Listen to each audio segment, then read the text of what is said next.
Very good afternoon to all of you.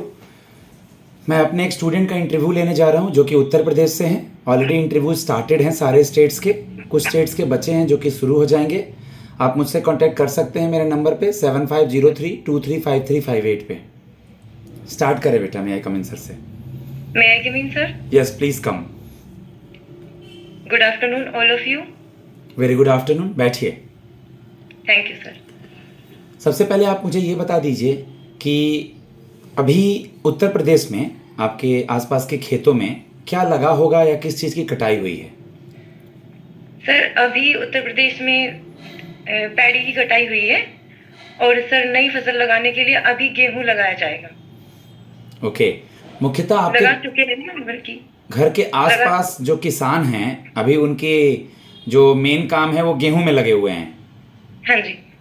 Okay, खेती वगैरह जो होती है आप लोग खेतों में किस किस औजारों का इस्तेमाल करते हैं? आपके आसपास आपने क्या क्या औजारों का इस्तेमाल करते देखा है किसानों को? ये मतलब जो भी इक्विपमेंट्स होते हैं। सर इक्विपमेंट में सर ट्रैक्टर आ जाता है, टिलर होता है, हैरो होती है और सर एक दो सामान और होते हैं जैसे छोटे सामान दराती, खुरपी और फावड़ा, ये सब कुछ होते हैं। सिंचाई के क्या मेथड्स पॉपुलर हैं उत्तर प्रदेश में या आपके एरिया में? जी सर मेनली तो ट्यूबवेल ही है, यहाँ पे सब ट्यूबवेल से ही करते हैं। सेकंड इरिगेशन का जो मेथड हो सकता है वो एक ड्रिप इरिगेशन का भी हो सकता है जो कहीं कहीं जगह पे रेयर ही यूज कर पाते हैं। और एक सर अभी ड्रोन से भी काम होने लगा है इरिगेशन का, पर वो अभी इतना पॉपुलर नहीं है। सर यही होते हैं। ओके, तन्वी आप मुझे बता दीजिए रबी क्रॉप, खरीफ क्रॉप और जायद क्रॉप के एग्जाम्पल और कब से कब ये होता है? Yes sir. सर साल की स्टार्टिंग में खरीफ की क्रॉप लगाई जाती है जो होती है अप्रैल से लेके सितंबर तक। दिवाली पे ऑटम सीजन होता है, उसमें उसकी कटाई होती है जिसमें धान आता है, बाजरा आता है उसके साथ में। फिर सर रबी की फसल होती है जो अभी का टाइम चला हुआ है, इस पे हम रबी की फसल लगाते हैं जिसमें गेहूं होता है और सरसों होती है और जौ होते हैं। और सर इनके बीच का सीजन होता है जो मानसून का सीजन आता है सितंबर, अक्टूबर, नवंबर का। उसमें सर हम तरबूज, खरबूजा और ककड़ी का सीजन ककड़ी का सीजन आता है, ये वाले वेजिटेबल्स लगाते हैं। हॉर्टिकल्चर की होती है मेनली। आपने अपना 11th 12th और ग्रेजुएशन कहाँ से कंप्लीट किया? आपने ग्रेजुएशन तक ही करी है पढ़ाई? हाँ जी सर, मैंने अपनी 11th 12th आर्य कन्या गुरुकुल मोर माजरा करनाल से की हुई है। सर मेरी जो ग्रेजुएशन है, क्या बोला नाम आपने? आर्या कन्या गुरुकुल मोर माजरा करनाल। हाँ, इसको स्लो बोलेंगे थोड़ा, ठीक है? जी। ओके, गुरुकुल और में सर आपने 11th 12th करा है या सारी स्कूलिंग वहां से करी है? 7th से लेके 12th तक स्कूलिंग वहीं से की है सर। क्या माहौल था इस स्कूल में और स्कूल की तुलना में? सर वहाँ पे हवन को प्रायोरिटी दी जाती थी। आर्य समाज से रिलेटेड था तो जो हमारे वेद होते हैं उनकी हमें शिक्षा प्रदान की जाती थी। और जैसे वेदों का नारा होता है कि वेदों की ओर लौटे, स्वामी दयानंद जी ने नारा दिया था, तो उनकी भी जो शिक्षा होती थी हमें पारंपरिक चीजों से जोड़ा जाता था। वहाँ पे स्कूलिंग भी होती थी, स्कूलिंग के साथ साथ जो हमें पुरानी शिक्षाएं होती है वो भी दी जाती थी।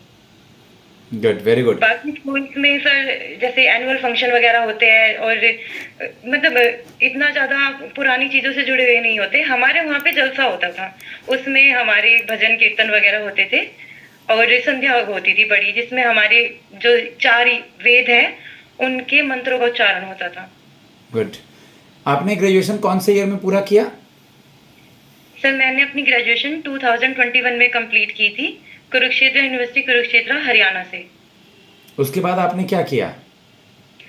उसके बाद सर 2021 में मेरी ग्रेजुएशन कंप्लीट हुई थी और जैसे मैं उसमें हॉस्टल में रही हूँ पहले से ही, तो मुझे बाहर की कुछ भी नॉलेज नहीं थी कि मुझे बाहर कैसे मैनेज करना है अपने आप को, कहाँ पे मैं अपनी स्टडी कंप्लीट करूँ।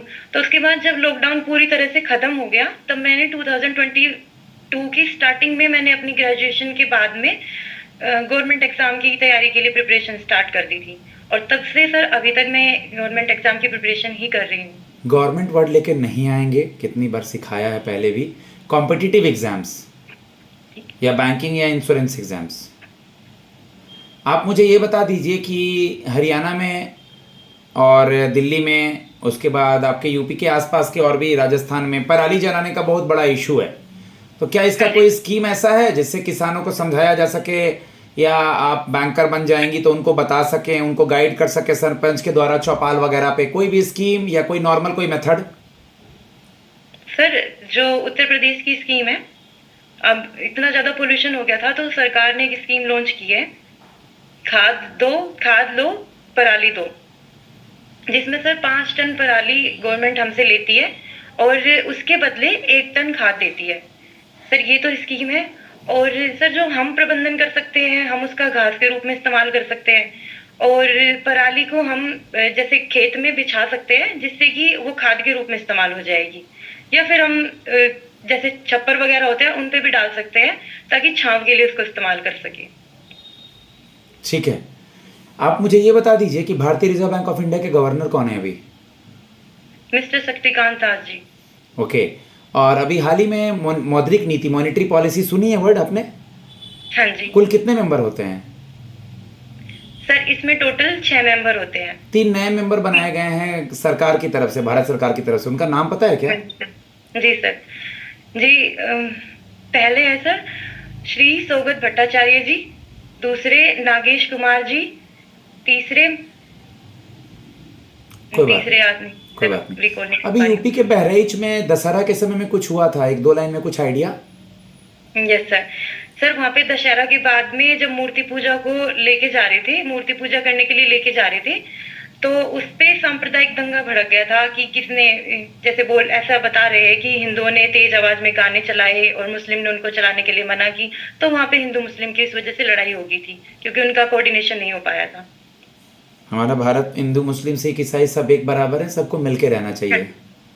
Yes sir. आप मुझे ये बताइए कि आपने सुना भी होगा, सुप्रीम कोर्ट अभी 1-2 दिनों से अखबार में हर दिन आ रहा है उत्तर प्रदेश के बारे में, ये बुलडोजर इशू, कुछ आपने उस पर नजर घुमाया उस आर्टिकल पे? Yes sir, sir bulldozer issue का ये था कि पहले लोग जैसे गवर्नमेंट के जो एम्प्लॉयज होते थे वो बिना ही परमिशन के बुलडोजर चढ़ा देते थे। उसमें सुप्रीम कोर्ट का ये मानना है कि पहले आप अच्छे से उनकी कार्रवाई करो, पहले से उनको देखो, फैमिली की इसमें कुछ भी गलती नहीं है तो उनका एक बार पहले पूरा जांच करो, उसके बाद में बुलडोजर की कुछ भी प्रतिक्रिया करना। आप ऐसे डायरेक्ट बुलडोजर नहीं चढ़ा सकते किसी के भी घर पे। आपके हर जगह का 1 डिस्ट्रिक्ट 1 प्रोडक्ट या 1 सिटी 1 प्रोडक्ट करके आपके यहाँ का कोई प्रोडक्ट है? यस सर, यहाँ का सर रिम और धूरा, जैसे रिम लगते हैं गाड़ियों के टायर के अंदर, रिम लगते हैं साइकिल के मोटरसाइकिल के, वो यहाँ के बहुत ज्यादा फेमस है। क्या वहाँ मैन्युफैक्चर बनाई जाती है वहाँ पे? Yes sir. ओके, कितने सिबलिंग्स हैं आप लोग? सर हम 4 सिबलिंग हैं, एक मेरी बड़ी बहन है, एक छोटा भाई है और एक सर सबसे बड़े वाला बुआ का लड़का है, जो बुआ फूफा जी नहीं है मेरे, तो चारों साथ में ही रहते हैं। Good, very good. पापा क्या करते हैं आपके? सर मेरे पापा किसान हैं। पापा किसान हैं आपके? हाँ जी। Okay, small and marginal farmer सुना होगा? Yes sir. इसको सेग्रीगेट कीजिए, डिफरेंस बताइए।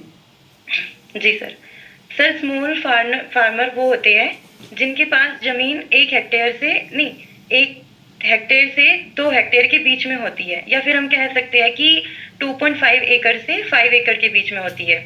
और सर मार्जिनल फार्मर ऐसे फार्मर होते हैं जो बहुत ही छोटे होते हैं, जो कि हम कह सकते हैं कि 1 हेक्टेयर से भी नीचे जिनके पास जमीन होती है उनको हम मार्जिनल फार्मर बोलते हैं, या फिर 2.5 एकड़ से भी कम होती है जिनके पास में। रेडीफ क्या होता है बेटा? Rural infrastructure development fund. RIDF। कोई बात नहीं, याद नहीं आ रहा है तो देख लीजिएगा, इसको बताएंगी? यस सर, ये रूरल डेवलपमेंट के लिए स्टैब्लिश किया गया था सर, नाबार्ड की सुपरविजन के अंडर आता है और ये मेनली जो रूरल इंफ्रास्ट्रक्चर या रूरल डेवलपमेंट, रूरल लोगों की जितनी भी जरूरतें होती है उनके लिए फंड बनाया हुआ है। इसमें से हर साल सर बजट अनाउंस होता है, तब भी इसमें गवर्नमेंट पैसा डालती है और साल के बीच बीच में भी इसमें पैसा रखते हैं ताकि इन जरूरतों को पूरा कर सके। नाबार्ड का नाम लिया, नाबार्ड किस कमेटी के रिकमेंडेशन से बना था? सर नाबार्ड, सर मैं अभी रिकॉल नहीं कर पा रही हूँ। कोई बात नहीं, नाबार्ड शिवरमन कमेटी के रिकमेंडेशन से बना था। नाबार्ड के 2-3 फंक्शंस बताएंगे? सर नाबार्ड का भी यही काम है, ये स्पेशली रूरल एरिया के लिए स्टैब्लिश किए गए थे कि रूरल एरिया पे हम फोकस कर सके। ये इंफ्रास्ट्रक्चर को डेवलप करते हैं और रूरल जो इन वो डेवलपमेंट का काम करते हैं, रीफाइनेंस का काम करता है। और सर आरआरबी को जो सुपरविजन है आरआरबी का, वो भी नाबार्ड ही करता है। हाल ही में सेंटर ने एक स्कीम लॉन्च किया है, बहुत पॉपुलर स्कीम स्टूडेंट्स के लिए, पता है? हाँ जी sir, PM Vidya Lakshmi scheme. Sir इसमें होता है कि 7.5 लाख तक, सर मैं इसको अच्छे से रिकॉल नहीं कर पा रही मुद्रा हूँ, स्कीम में कुछ बदलाव आया है, देखा आपने? हाँ जी सर। बताइए। सर मुद्रा स्कीम को 2015 में लॉन्च किया गया था। सर मुद्रा स्कीम में हम एमएसएमई सेक्टर के जो लोग होते हैं उनको लोन प्रोवाइड करते हैं। इसकी 3 श्रेणियां होती है, शिशु, किशोर, तरुण। जो तरुण की थी पहले लिमिट, वो 5 लाख से 10 लाख के बीच में थी, अब वो बढ़ाकर 10 से 20 लाख कर दी गई है। ये बदलाव आया है। हाँ जी ओके, बैंक की परिभाषा दीजिए, what is bank? Sir, bank एक ऐसी फाइनेंशियल इंस्टीट्यूशन है जो पब्लिक से लैंडिंग को एक्सेप्ट करती है और नहीं, पब्लिक से डिपॉजिट को एक्सेप्ट करती है और लैंडिंग का कार्य करती है। साथ में गवर्नमेंट सिक्योरिटीज में इन्वेस्ट भी करती है, इन्वेस्टमेंट का कार्य भी करती है। बीकॉम आपने पूरा किया 2021 में सर। 21 में। ओके, बता दीजिए what is debt equity ratio? Sir डेब्ट टू इक्विटी रेशियो, ये सिंपली रिलेशन होता है डेब्ट के और इक्विटी के बीच में। हम देखते हैं कि हमारे पास जितने इक्विटी हमारे पास में है उसके रिलेशन में हमने कितना डेब्ट लिया हुआ है। इसका फॉर्मूला होता है टोटल डेब्ट बाय में इसके टोटल इक्विटी। ओके, आपने सुना है ट्रायल बैलेंस? Yes sir. बताइए इसके बारे में। सर ट्रायल बैलेंस से पहले हम लेजर पोस्टिंग करते हैं, जिसमें हम स्पेशली एक एक अकाउंट, एक एक सेम नेचर की जो ट्रांजैक्शन होती है उनको एक जगह इकट्ठा करके रखते हैं। तो उनके बैलेंस को मैच करने के लिए हम ट्रायल बैलेंस बनाते हैं, जिसमें हम लेजर से जितनी भी एंट्रीज होती है उनको ट्रांसफर करते हैं और उसमें हम देखते हैं कि हमने जो हमारी एंट्रीज है वो गलत तो नहीं हो गई है। अगला टर्म बीकॉम से नहीं है बट बैंकिंग से है, twin balance sheet issue. Twin balance sheet issue यानी दो तरफ में बैलेंस शीट में इशू हो जाता है, लॉस हो जाता है, तो ये वर्ड सुनी है? सर सुना है पर अभी कोई बात नहीं। आपने बैंक से लोन लिया, कोई बिजनेस शुरू किया, आपका बिजनेस डूब गया, तो आपका पैसा, आपका बैलेंस शीट जो है वो लॉस में गया और आप बैंक को नहीं चुका पाई, तो उनका बैलेंस शीट भी लॉस में गया। तो ट्विन मतलब दोनों जगह लॉस, नुकसान। दो जगह इफेक्ट होता है। डिप्रिसिएशन के 2 मेथड्स का नाम और दोनों में डिफरेंस। जी सर। सर डेप्रिसिएशन का फर्स्ट मेथड है रिटर्न डाउन वैल्यू मेथड। नहीं सर, पहले वाला तो है, पहला दूसरा आगे पीछे कोई भी चलेगा, दोनों का नाम बताएं। स्ट्रेट लाइन मेथड होता है, दूसरे वाला रिटर्न डाउन वैल्यू मेथड होता है। फर्स्ट में सर हम करते हैं कि इंटरेस्ट रेट फिक्स कर देते हैं और उसमें टाइम भी फिक्स हो जाता है कि जैसे 10 साल के लिए इंटरेस्ट लगा रहे हैं तो 10% 20% ये होता है सर।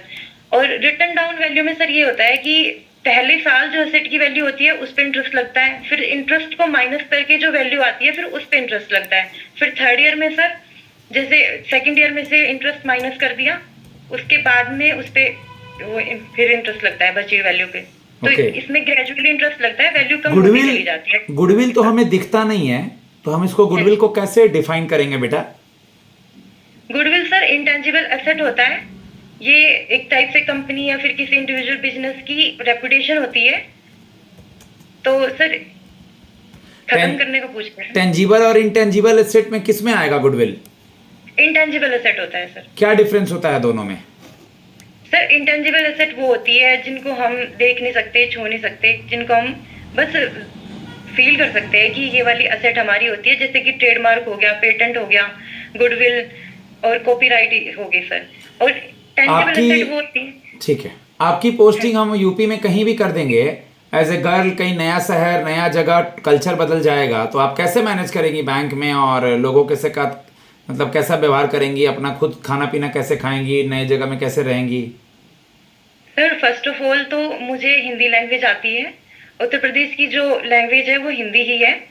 और सर साथ में ही मैं यहाँ से रूरल एरिया से बिलोंग करती हूँ, तो मुझे यहाँ के कल्चर का भी पता है, तो मैं एक तो ये मैनेज कर लूंगी। और सर दूसरा कि मैंने अपनी सारी स्कूलिंग, ग्रेजुएशन सब हॉस्टल से ही की है, तो बाहर रहने में भी मुझे नहीं लगता कि मुझे कहीं भी प्रॉब्लम हो सकती है, तो मैं वहाँ पे भी मैनेज कर ही लूंगी। ओके जी सर। गाइज, मैं अपने स्टूडेंट को फीडबैक देने जा रहा हूँ। मेरा नंबर है 7503235358। आप मुझसे कांटेक्ट कर सकते हैं। किसी भी तरह का आपका गैप ईयर से रिलेटेड सवाल हो, कोई भी दिक्कत हो, शाई नेचर के हों आप, सब्जेक्ट से सवाल हो, आप इंजीनियर हैं, बीकॉम हैं, एमबीए हैं, आर्ट्स हैं, बायो है, जियोलॉजी है, बॉटनी है, कुछ भी है, ठीक है, मैं आपको गाइड करूंगा, आपके अच्छे स्कोर आएंगे। उत्तर प्रदेश के अलावा हर एक स्टेट से बच्चे हैं, प्ले लिस्ट में जाइए, सक्सेस स्टोरी वगैरह भी देखिए, आगे बढ़िए। Thanks a lot.